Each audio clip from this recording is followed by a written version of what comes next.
Eu lembrei que quando Jesus me batizou na sede com o Espírito Santo, eu fui para um evento em São Miguel dos Campos. E ali eu disse: Senhor, confirma realmente se eu fui batizada com o teu Espírito Santo. E ali, louvado seja Deus, naquela festividade, o primeiro hino que foi entoado foi esse: Você Tem Valor. E Deus ali se fez presente e confirmou, né? Que Ele é vivo e poderoso. Amém?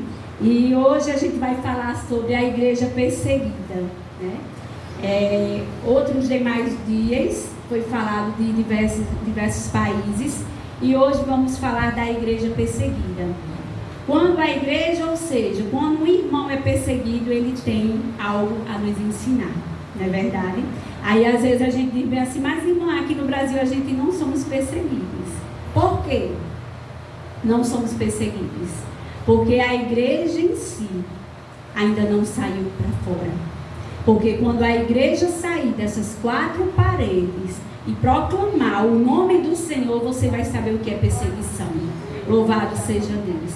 E aqui, diz aqui um texto, vou ler 4 lições da igreja perseguida, onde diz: perseguição é a segunda melhor tática do inimigo.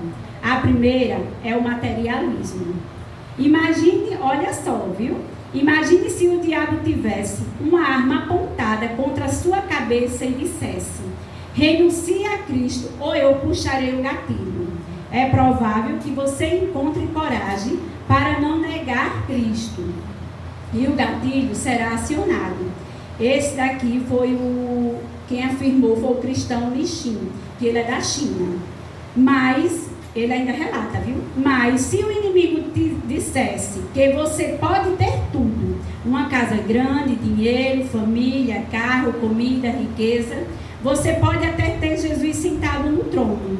Não demoraria muito até que estivéssemos tão concentrados nas bênçãos que nem perceberíamos que Jesus iria sair da sala. Esse é o problema do materialismo. Muitos cristãos sobrevivem à perseguição, mas muitos sobrevivem à prosperidade. A segunda lição diz: você está mais apaixonado pela vida do que por Jesus. Qual é o maior perigo para a sua fé? O Estado Islâmico ou o seu celular? Nesse caso, um leva as pessoas a Deus, está vendo aí? Ou seja, o Estado Islâmico, a perseguição. E o outro o afasta dele, que é o celular. É a sutileza da distração que está sufocando nossa fé, enquanto a pressão da perseguição traz fé à vida, afirma o cristão iraquiano. Eu achei interessante que ele contou um simples testemunho, esse iraquiano. Ou seja, ele mora no país do Iraque e ali ele era bem próspero, como fosse um empresário, nada faltava para a vida dele. E aí, quando o Estado Islâmico tomou posse ali do Iraque, ele viu que era perseguição. Era onde ele diz que antes, por mais que ele tivesse riqueza, dinheiro, fartura, mas não existia amor pelo Deus que hoje ele conhece. E quando ele começou ali a passar aquela perseguição, a igreja que ele congregava começou a ser perseguida, ele ali voltou o primeiro amor. Louvado seja Deus. E o terceiro fala: a fé se torna mais sobre o que Jesus deve fazer por você. Perguntamos a um pastor de Bagdá como identificar um cristão morno. Ele sorriu e disse: é fácil, eles são egoístas. É quando a fé se torna mais sobre o que Jesus deve fazer por você do que sobre o que Jesus ofereceu ao mundo. E é verdade. Quantas vezes, sem hipocrisia nenhuma, pegando as palavras da irmã Amanda, né? Não podemos mentir aqui porque Deus, Ele nos cobra. Quantas vezes se ajoelhamos e estamos ali pedindo, implorando a Deus por uma bênção, mas não voltamos verdadeiramente a Deus para dizer: Senhor, obrigada porque Tu morreu por mim na cruz do Calvário. Porque o Senhor fez um sacrifício vivo que ninguém ia fazer. A gente só quer bênção. não é verdade? Só queremos bênção. Então Jesus muitas vezes é o que Ele pode me dar do que Ele é realmente na minha vida. E a quarta diz: você já pensou que poderia ser uma ovelha desgarrada? E aí? Hoje de manhã eu lembro que a gente citou, não foi isso, irmã Nazaré? A aula foi da irmã Nazaré e ali ela justamente falou da igreja 99, ou das 100 ovelhas, que uma se desgarrou do aprisco e ficou 99. Mas o pastor ali, com tanto amor, e ela fez até uma simulação, viu? Ela disse: olha, o pastor não saiu por sair, deixou comidinha, deixou água, deixou tudo direitinho ali, mas foi atrás daquela que se desgarrou. E a gente muitas vezes temos essa postura.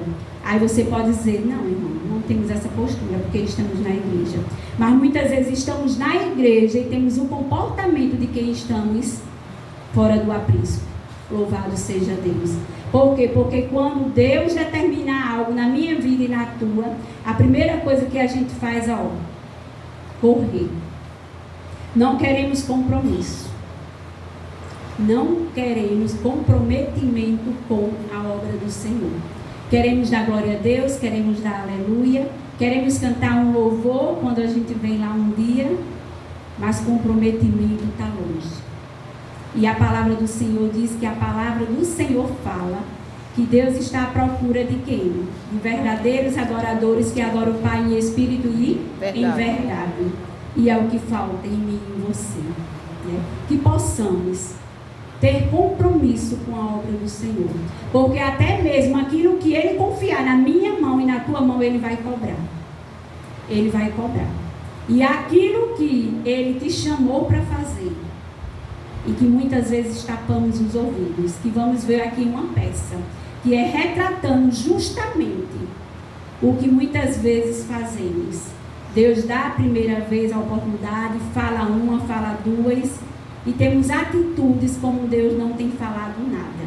E depois chega o acerto de conta, né? É como cartão de crédito. Geralmente eu costumo dizer, a gente compra o mês todinho de acordo com a nossa necessidade.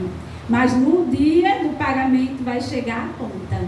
Louvado seja Deus. E você não tem para onde correr. E bem assim vai ser o que Deus cobra de mim e de você, né? E eu quero agradecer essa rica oportunidade. E quero aqui deixar uma pequena peça. Aleluia.